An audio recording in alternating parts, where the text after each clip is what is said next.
Hey guys, welcome back to the channel. This is Gregory Martin, aka the Super Producer, and we're back with another review. But before we get into the review, please don't forget to smash that like button and subscribe to the channel. It keeps you notified whenever I post a new video, and it also helps out the channel with the YouTube algorithm.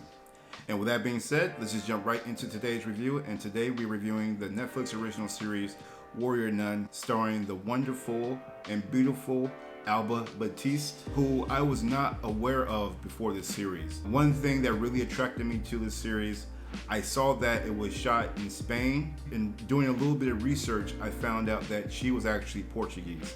And for me, I've never been to Spain, but Portuguese is one of my favorite, Portugal is one of my favorite places, is one of my favorite countries to go to. So because of that, I was already intrigued and decided to, why not just give it a look. The thumbnail looked very interesting. The graphics looked very interesting. I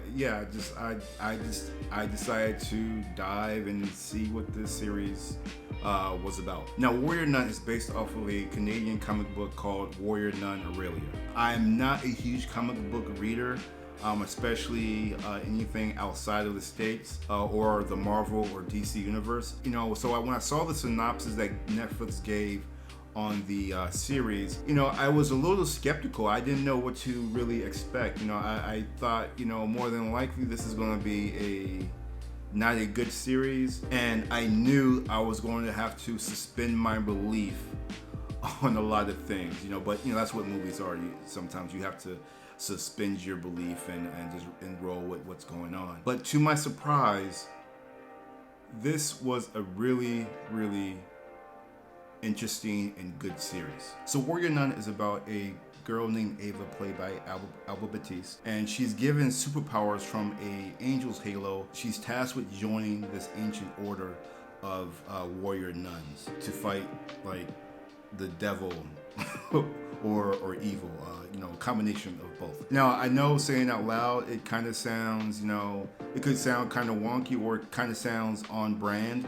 But like I said, I was really surprised by the series. I really enjoyed it. Like, what I really liked about this series was the character development. And this is what I was really saying about the Old Guard, and that was like my critique. The Old Guard had all of these characters. They had these very interesting backstories, but they really didn't touch on it because they made it into a film.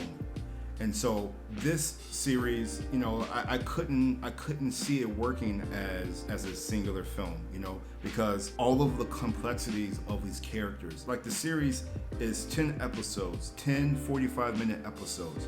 That's almost 8 hours for the audience to get really integrated with the characters, to know who they are, gives you time to grow an arc with, the main character, at least, to really get to know how to really round her out. Even the secondary characters that they had, you learn so much about them. They're not devoting like an entire episode about one of these different characters, but like, who they are. Like, I know their backstory. They're just not there fighting beside the warrior nun. They have a very clear backstory. They all have their reasons for joining the sect. There's not like one character that I don't know what their motivation was. That's what I feel was lacking in the Old Guard. From what I feel they were lacking in that film, this series nailed it. The other thing that I liked about this series, they had a lot of female directors. I mean, there's a lot of strong women, so you would only assume that they would have, very strong female directors at the helm. I just really enjoy this. All the female characters were really dope. They have a character named Shotgun Mary, and as you could probably guess from the name, she carries around a shotgun, and she is not to be played with. She is like the badass of this series, and she's black too. So for me, that was doubly good. Another character that I thought was really good was this character named Beatrice. So she was like kind of like the very skilled and very smart, very high IQ. She was in charge of. She analyzes the missions that they go on. Very matter of fact, but she also is a realist, and and on top of all that, she kicks ass. Like, there's this one scene about episode 5 or 6 where I haven't seen, like, you know, fight choreography for a woman like that in a while. You know, it's not like a, you know, a Charlize Theron or someone else who's like a very, like a knockdown, drag out fight where, you know, she just holds her own.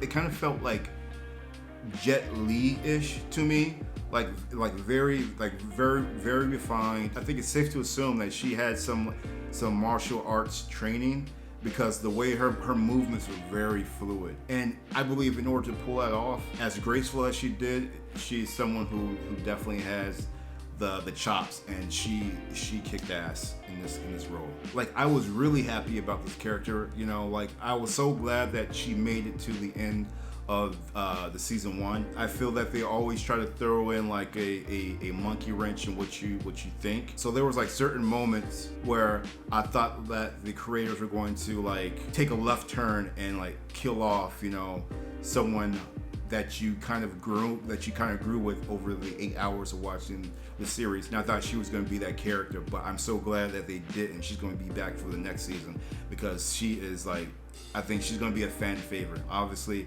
I think Alba Baptista, like, she did a great job. I think she's going to have a very larger fan base going forward. Shotgun Mary, the actress, I forgot to write down her name, and this character Beatrice. I think these 3 characters are going to have a really good fan base, because I think this is I think these characters were really well developed. It's always good to see fresh faces. I think Alba Baptista, I think she's going to be huge here stateside. You know, I'm not too familiar with her work in Spain and Portugal and Europe, but like, I could tell that she has that little something that people are just drawn to. You can see that, you know, she put in a lot of her personality into this script. You know, it wasn't just a very serious piece.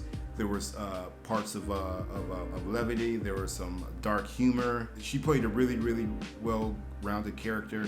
It's the type of performance that resonates with people. I think it's like people like her, Ana de Armas, from like Knives Out, and others who are bringing in this new age of Latino actors and actresses. But it was really good to be introduced to a new, fresh face. And, you know, I think she's going to be doing some really interesting things. Anyway, like I said earlier, I really thoroughly enjoyed this, and I'm just really glad I decided to push through and finish watching it. Well, that's it. That is my review on the Netflix original series Warrior Nun. Like always, if you like the video, don't forget to smash that like button, subscribe to the channel, and I will see you guys on the next review. Peace.